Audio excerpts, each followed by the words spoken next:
Hi, it's Mrs. Romance. I teach 5th grade upstairs, language arts, and social studies.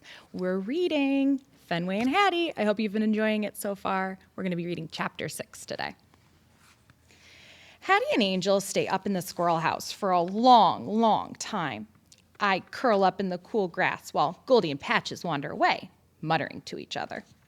I wait and wait until finally the leafy leaves whoosh and the branches sway and 2 pairs of feet are scaling down the giant tree. Yippee!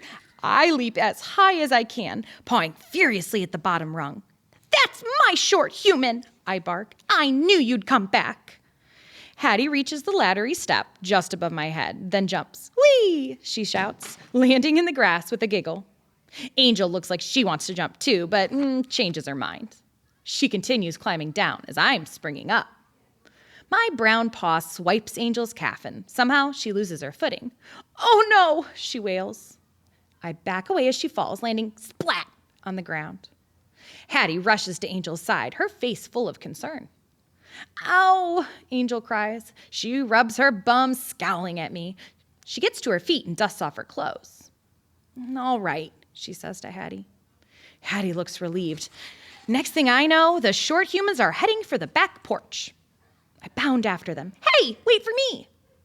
Angel punches her palm a couple of times. Ball? She asks. Her long, wavy hair hangs out the back of her cap like a squirrel's tail. Hattie shakes her head. Jump rope? She says. Angel scrunches up her face. Nah, she says. She pauses for a moment, her gaze wandering. Then her shoulders sink and she disappears through the door. Hattie sighs. She smells disappointed. Don't feel bad, Hattie, I bark, dancing around her feet.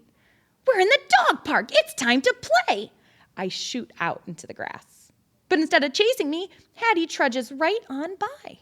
Try to catch me, I bark, zooming along ahead of her, straight to the giant tree.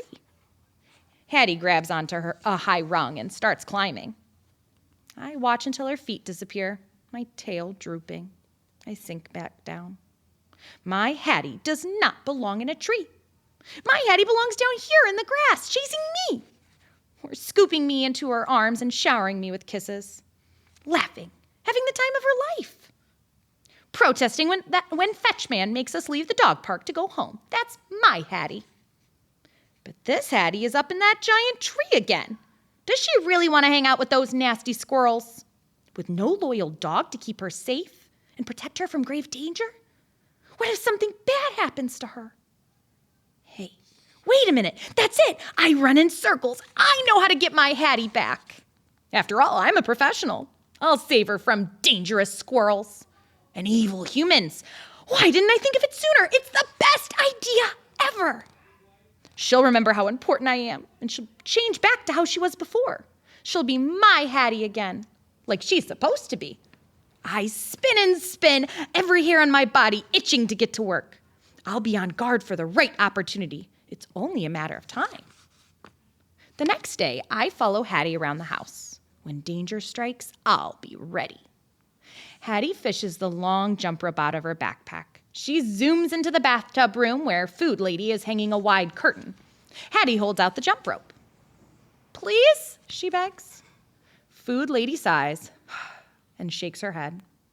Hattie's shoulders slump. We hop down the stairs. Fetchman is in the lounging place, banging on the wall. When Hattie calls out to him, he turns around. She shows him the jump rope. Please, she begs. Fetchman sighs too.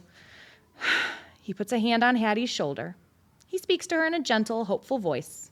I catch one word. Angel. Hattie grimaces. She smells discouraged. I know how she feels. So far, nothing around here looks or smells the least bit dangerous.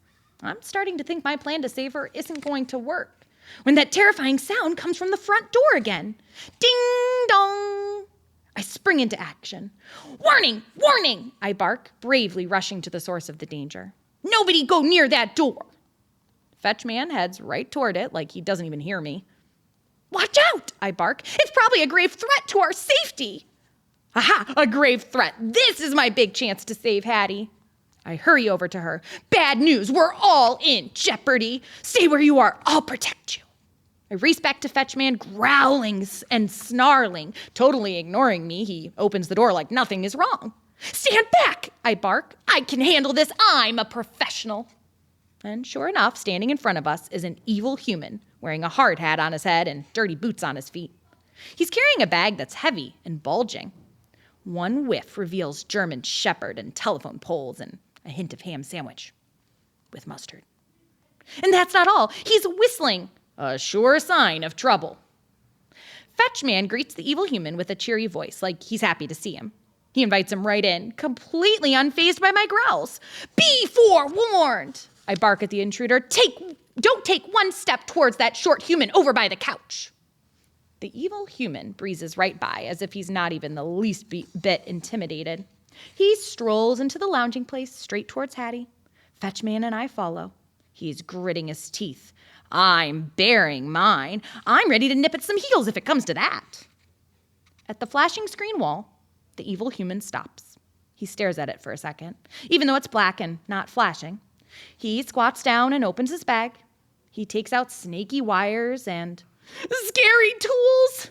I knew there'd be trouble. Stop right there, buddy, I bark, flinging myself at his leg. There'll be none of those loud noises while I'm around.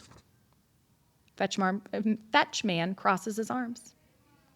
Hattie, he snaps as she rushes over right into the path of danger. Hey, Fetchman is sabotaging my plan. Or is he? Get out of the way, Hattie. I've got this. I bark, thrusting out my chest. This is no place for a short human. Just then, a hand reaches down and rubs my head. Fella, says a strange but friendly voice.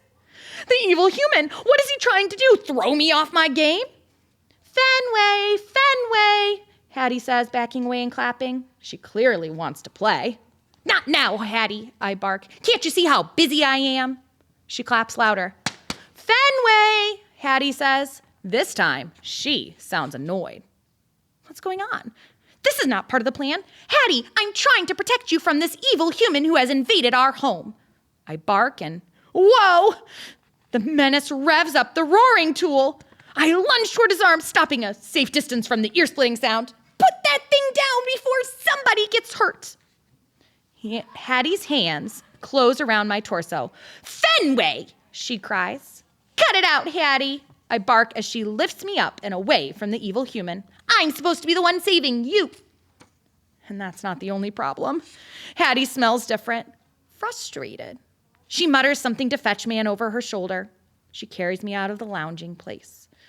Why isn't she happy that her loyal dog is trying to protect her? She keeps on walking to the sliding door. When she opens it, I finally realize what's going on. We're going outside to the dog park. She sets me down on the porch and gazes into my eyes. She points her finger at me. Fenway, she says, her voice serious. There is something important she wants me to know. Probably that she's completely devoted to me and nothing will ever come between us. And it hits me. My plan worked. We're going to play, same as always. Hooray, hooray, my Hattie's back. But then, a terrible thing happens. She opens the door and goes back inside without me. Well, that's a little sad. I hope you enjoyed reading today with us, Fenway and Hattie, Chapter 6. Thanks again. Bye, guys.